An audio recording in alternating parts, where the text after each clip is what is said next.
അങ്ങനെ പറഞ്ഞിട്ടില്ല. എല്ലാവരെയും കാണിക്കാൻ വേണ്ടിയിട്ടാണ് ശരിക്കും ഞാൻ ഭയങ്കര സ്ട്രോങ് ആണെന്ന് പറഞ്ഞ് പോകുന്നത്. പക്ഷെ ഉള്ളിൽ ഞാൻ ഭയങ്കരമായിട്ട് കരയാണ്.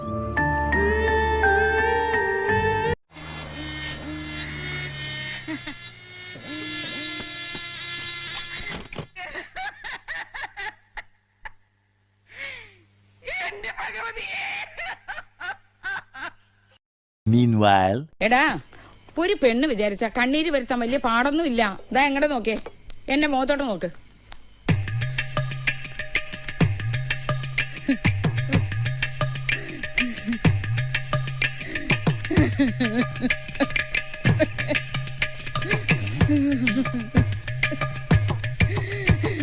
കണ്ടോ, ഇത്രയേ ഉള്ളൂ.